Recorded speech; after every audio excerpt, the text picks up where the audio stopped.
Welcome back.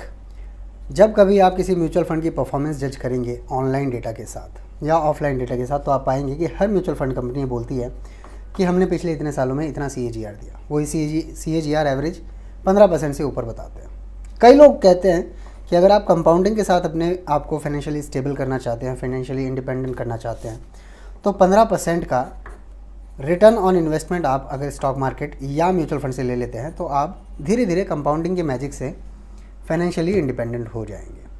सवाल यह है कि क्या ऐसा वाकई में संभव है? क्या वाकई में 15% रिटर्न एक आम आदमी म्यूचुअल फंड या स्टॉक मार्केट से उठा सकता है? कंपनी अपने डेटा शेयर करती है, लोग इन्फ्लुएंसिंग के लिए वीडियो बनाते हैं, लेकिन आप और मैं क्या वाकई में मार्केट से पैसा निकाल सकते हैं 15% की रेट से? 15% की ग्रोथ का मतलब क्या होता है? सबसे पहली बात, अगर आप 1 जनवरी 2025 को शेयर मार्केट में 1 लाख रुपए नेट लगाते हैं और आपके पास 31 दिसंबर 2025 को उस इन्वेस्टमेंट की वैल्यू 1,15,000 मिलती है, तो आपने 15% का ग्रोथ किया, 15% का एवरेज आपको रेवेन्यू मिला। अब कंपाउंडिंग कहाँ से स्टार्ट होती है? कंपाउंडिंग स्टार्ट होती है वही 1,15,000 आप मार्केट से बाहर ना निकाल के 1 जनवरी 2026 को मार्केट में डाल दें। इस बार आपने 1 लाख नहीं 1,26,000 डाला है। 31 दिसंबर 2026 को जो 15% ग्रोथ मिलेगी वो आपको 1 लाख पर नहीं 1,15,000 पर मिलेगी। ये over a period of years exponentially growth करता जाएगा। ये हो गई बात कंपाउंडेड ग्रोथ की, जो हमें समझनी है। हम इस बात को डिस्कस करेंगे कि क्या ऐसा वाकई में संभव है कि आप और मैं या एक आम आदमी 15% ग्रोथ स्टॉक मार्केट से उठा ले, या पहले कभी किसी को मिला है? हिस्ट्री क्या कहती है? हिस्ट्री ये कहती है, सेंसेक्स ने 1990 से लेकर आज तक एवरेज 13 से 15% का CAGR दिया है। 1990 से 2025 35 साल हो गए। 35 साल में अगर 13 से 15% का CAGR है तो सोचिए कितना कंपाउंडेड एनुअल ग्रोथ रेट के बाद फाइनल अमाउंट हो गया। वॉरेन बफेट ने 20% का एवरेज दिया है, वो भी पिछले 50 साल में। टॉप परफॉर्मिंग कुछ म्यूचुअल फंड्स है, जैसे SBI स्मॉल कैप है, पराग पारिक फ्लैक्सी कैप है, ये PPFC है ना, बड़ा मतलब पराग पारिक का जो म्यूचुअल फंड है बहुत शानदार है यार। ये 10 साल के पीरियड में इन म्यूचुअल फंड्स ने 15% से ज़्यादा CAGR दिया है। पॉसिबल है, लेकिन ये सबको क्यों नहीं मिलता? अगर पॉसिबल है तो क्यों हम लोग 2% 3% के रिटर्न के अंदर अपना पैसा बाहर निकाल लेते हैं, या कुछ सिचुएशंस में तो ये पैसा हमें लॉस में निकालना पड़ता है? ऐसा क्यों होता है? असली एनिमी मार्केट नहीं है, असली एनिमी अपना बंदा खुद है जो इन्वेस्टमेंट कर रहा है। मार्केट क्रैश से घबरा जाता है। अगर हल्का सा मार्केट क्रैश हुआ, अभी रिसेंटली क्रैश हुआ था, वो तो अच्छा खासा क्रैश हुआ था, वो अपॉर्चुनिटी थी इन्वेस्टमेंट करने की, लेकिन लोग घबरा गए। लोगों ने, मैंने खुद पापा से बात किया तो पापा ने कहा ये मार्केट लेने वाला नहीं है, ये मार्केट छेड़ने वाला ही नहीं है। तो ठीक है, उनकी ऑर्थोडॉक्स ट्रेडिशनल थिंकिंग है, बट अगर आप ऑब्जर्व करेंगे तो पाएंगे when everyone sells buy and when everybody buys sell, ये मार्केट कंसेप्ट चला है, चल रहा है और चलेगा।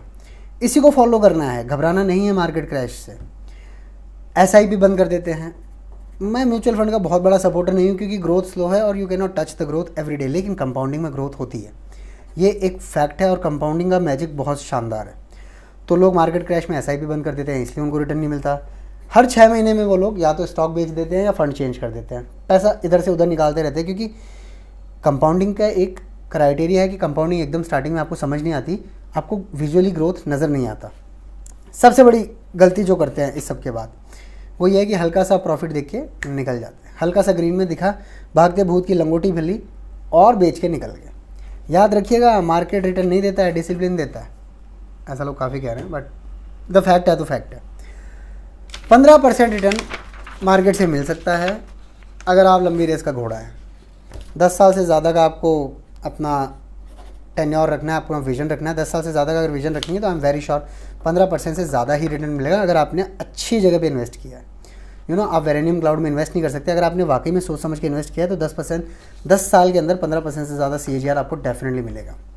इक्विटी हैवी पोर्टफोलियो रखो। इक्विटी होना चाहिए, mutual fund, stock, index funds, इसको खास ध्यान देना है। बहुत ज़्यादा डेट फंड और इन सब में नहीं जाना है, इक्विटी हैवी पोर्टफोलियो होना चाहिए। असेट एलोकेशन इक्विटी, डेट और गोल्ड तीनों के अंदर रखना है। तीनों एक साथ बढ़ते हैं, रिस्क डाइवर्सिफिकेशन होता है, रिस्क कंसंट्रेशन नहीं होता है, और ये तीनों का ही रिटर्न बहुत ज़्यादा डिफरेंट नहीं चलता है, लेकिन रिस्क डाइवर्सिफिकेशन हो जाता है। किसी दिन एक चीज़ गिरती है तो वो चीज़ उतने रेशियो में उस दिन नहीं गिरती है। इमोशंस को बाहर रखो। कोई भी फाइनेंस अगर समझता है तो वो चाहेगा, वो अंडरस्टैंड करेगा इस चीज़ को, एग्री करेगा कि जहाँ पैसा आया वहाँ इमोशन नहीं, और जहाँ इमोशन आया वहाँ पैसा नहीं। इमोशन अगर फाइनेंस के साथ इन्वॉल्व हुआ मतलब आपका लॉस तय है। अगर फाइनेंस में इमोशन इन्वॉल्व हुआ आपका लॉस तय है। You have to be ruthless with your money.